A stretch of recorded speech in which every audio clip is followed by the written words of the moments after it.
Alright, here we go. Welcome back to Toddy's World. We're going to watch some more Jimmy Dore. This is him on Valuetainment talking to Patrick David. I think that's his name. Anyway, Valuetainment, it's a really, really great podcast or video cast, or whatever. It's good stuff. That one with Neil deGrasse Tyson was hilarious. When Trump got in office and he mentioned that there's a deep state, they were like, you can't say that. What are you doing? And when he said, hey, when they asked him, why are you leading your troops in Syria? And he said, for the oil. They're like, you can't He goes, no, it's for the oil. No, it's for liberty. It's for helping the people. Yeah. No, it's for the oil. It's our oil. And so he let the cat out of the bag, and they can't have that. That's what he blew the whistle on what's actually going on. Our wars are for oil. Our wars are economic wars, just like what's happening in Ukraine. This is an economic war. We're trying to put a hurt and isolate Russia. We're afraid of Russia and their natural resources and their manpower coming together with Germany with their technology and their capital, and we've been saying that for decades, and so that's why we blew up the Nord Stream pipeline, and that's why this Ukraine war is happening, and people have no idea what's happening, and what's worse is they have no idea that they have no idea what's happening. Yeah, that's the crazy part. Can you play this clip? It's so... Before that, Trump was right, too. He went and told Germany, you're depending too much on Russian oil. He was saying it was going to cause a problem.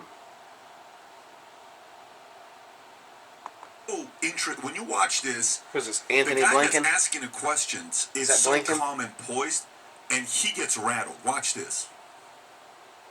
To look at this and say the reason that the Russian army is on NATO, the Russian army is at NATO's doorstep, is because NATO has expanded rather than the Russians expanding. That, in other words, NATO has moved closer to Russia rather than Russia moving closer to NATO. Is that not an accurate way to look at this? I think that's the way it's definitely accurate. Looks at it. It's certainly not the way that we look at it. You don't think that NATO has expanded eastward toward Russia? NATO has expanded, okay. and the expansion has been a good thing for... So the reason that the Russian army is at NATO's doorstep is not the fault of the Russian army, it's not the Russian army that's done. Yeah, it's not Russia's NATO fault. Russia hasn't moved. I'm pretty sure it wasn't NATO who was ordering, upwards of 15 battalion tactical groups to within 10 kilometers of the border with Ukraine. And I'm pretty sure it wasn't NATO who put little green men inside Ukraine to destabilize eastern cities. I'm pretty sure that Ukraine is not a member of NATO. So, that's right. Oh, zing!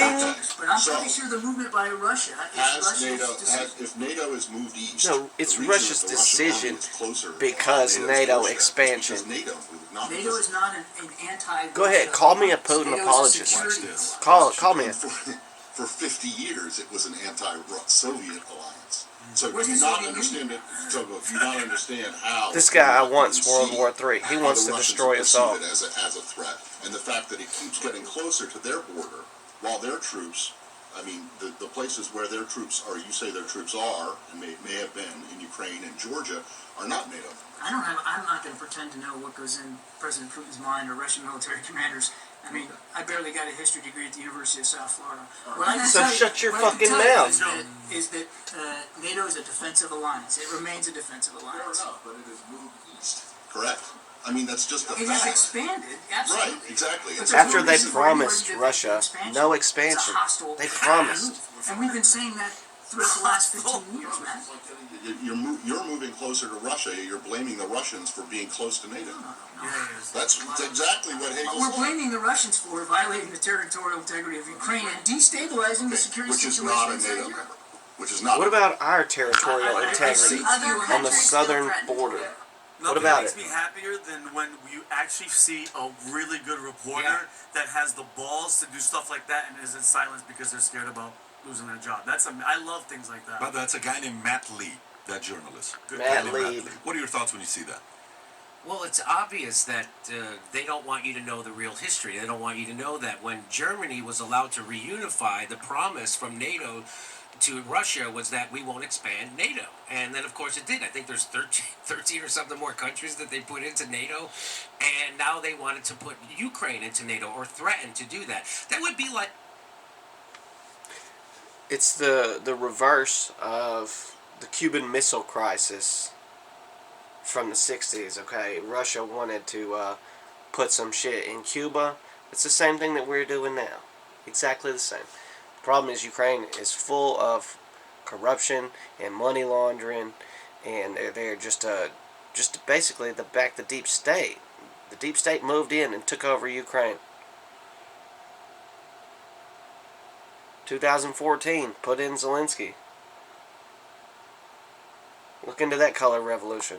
Like if Russia got into a military alliance with Mexico and they wanted to start putting military bases in Mexico, we wouldn't allow that. Yeah, we wouldn't let it happen. And just like what happened with Cuba with the missile crisis in the 60s, we wouldn't allow stuff like that. But we're doing that, and people don't want you to know that this NATO is... Almost reminds me of the kind of like the COOF policies, rules for thee, but not for me. It seems like this applies to the United States too. Rules for Russia, but not for the United States. Not a defensive. It is offensive. This is a war that was started and provoked by NATO and the West. Zelensky ran on peace. He ran on bringing the country back together, right? The Russian speakers in the east, the Donbass. He's just a plant, though, anyway. But he didn't do it. So why? Because he got threatened by NATO and the ultra-right, the Nazis in Ukraine. And so they threaten to kill him. He knows he's a dead man if he does a peace deal with Russia. So that's why he won't. And when they had a peace deal in March, and that's when Boris Johnson from the UK flew there and said, hey, you don't do this. And he killed the peace deal. So Russia is the one that wants peace in this deal, and Ukraine and NATO do not. They want to bleed Russia economically, and that's why they blew up the Nord Stream 2 pipeline. And they Allegedly. they always not said allegedly they were going to do it, anymore. and they did it. And I don't, It's out. for the life of me, I can't did get it. why the European nations are going along with this. They've said stuff like, there was the foreign minister of Germany said, I don't care about my people if they don't want this. I care about the people of Ukraine. What leader of a country says they don't care about their own people, but they care more about somebody else's country? It's crazy what's going on. So people don't realize that NATO has provoked this. In fact, there was a peace agreement in 2014. The CIA helped overthrow the Ukraine government. And then the people in the Donbass didn't want to go along with this coup government, right? Because the leader of Ukraine wanted to be friendly or economically with Russia instead of join like the European Union. And that they couldn't have that, right? So that's why they did a coup. And the people, the Russian speakers in the Donbass didn't want to go along with that coup. And so they kind of wanted to break away. Yeah, and so they've been being bombed. Those ethnic Russians in the Donbass, they've been being bombed by Ukraine since 2014. The whole country's been at war for nearly a decade with itself. Ukraine government started shelling the Donbass, and so they had a peace agreement called the Minsk Agreement, and that was supposed to give them independence. They were supposed to have their own elections, and they were going to stop shelling them. They never did. They ended up killing like 14 or 15,000 people in the Donbass over the last 8 years, and now it's been revealed that that peace agreement was never real. Merkel, the former Prime Minister of Germany, just admitted that the only reason they did that peace agreement was to give Ukraine enough time to build up its military. A lot of people think Angela Merkel is like a illegitimate child of Hitler. It's possible. So when they finally did provoke an invasion, which is what they did, that they would have a military ready to fight Russia. And so people don't know this is what happened. And so they just think that one day Putin woke up and said, I want to go invade Ukraine because I'm a maniac. And they think that he's the bad guy. They think that he's acting rationally. We always knew he would do this. In fact, we were counting on him doing this. That's why we did what we did. And they don't know that Ukraine ramped up their bombing right before the war started last year. We knew he would do it. Their bombing. They were really knew what we would do if he did it. And they provoked it. And the Russians would rather have a peace agreement. The rest of the world would rather have a peace agreement. Not NATO, not Joe Biden, not the military-industrial complex. And so that's where we are. And people don't know that. And that's what that is. That guy's saying, hey, NATO's the ones expanding. The reason why... He said it. The reason why that NATO's army is on the doorstep of Russia is because we moved, not Russia. And it's just... We got to get all independents or libertarians or America First candidates in there. You can say MAGA, whatever, That's probably the only people that don't want to put us in war. Trump didn't put us in any new wars. The only president since I've been alive to not enter us into any new wars or conflicts. I was born in Reagan's lame duck period. I got about 3 good months of lame duck Reagan, and then on to the fucking crime families. It's obvious that we're the bad guys. The United States are the world's terrorists. We have 1,000 military bases. We have 400 I don't military completely bases agree with surrounding that. China since the Korean Not War. completely. We just added 3 new military bases in the Philippines. They just announced 2 weeks ago. This is how I was all in the Navy. I empires can't say end. that. We're overextending militarily while we have people living under every bridge. People don't have health care, a living wage. Half the country can't afford a $500 emergency. 80% of workers live paycheck to paycheck. 50% of wage earners earn $30,000 or less. People go bankrupt when they get sick in this country. We have homeless people everywhere, and that's because our government is 100% corrupted. It's the people think that it's corrupted like, oh, Joe Biden gave his kid a no-show job on a Ukraine energy board, or Donald Trump gave his kid a deal with the Saudi. No.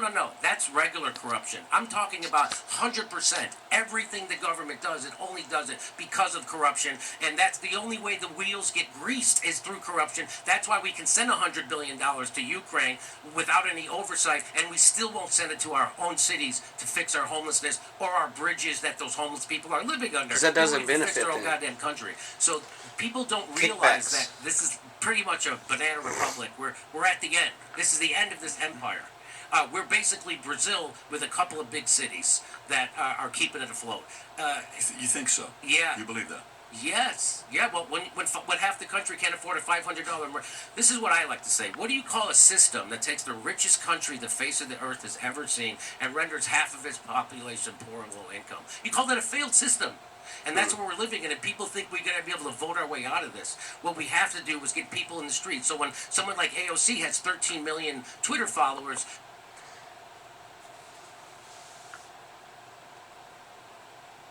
It's not completely failed yet. I don't think. I think it's salvageable. It has been failing us, but it isn't. It isn't beyond repair. We can do it. and Bernie Sanders says, oh, they're supposed to tell people to get in the streets, shut stuff down, protest, and take our government back. But I don't they have time. won't I gotta work. because they're part of the system. I don't have time to do that And that's shit. what I'm trying to wake people up. And it's worse off having people like Bernie Sanders and AOC in the Democratic Party in government, even though Bernie claims he's an independent. He's a Democrat.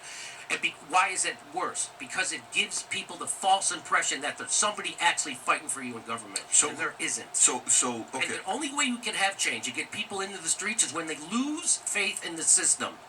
And we have to get them, we have to disabuse them of the idea that there is somebody fighting for them in this system, and there isn't. So if you like this clip and you want to. Yeah, Valuetainment, super good stuff. A lot of great interviews. Thanks for watching. I appreciate all the kind words y'all said on the Rage Against the War Machine, Jimmy Dore speech video. You know, we'll keep it up. We'll run with it. Y'all tell me some of the people y'all like to watch. I'm gonna do some videos on some of the other people that I watch, just because I think that they have good information that everybody probably needs. Thanks for watching Toddy's World. We'll be back later with some more. Thanks. Oh, now I gotta shut this shit down. I should maybe be ready to shut it down before I give my exit speech. What do you think? Thanks for watching.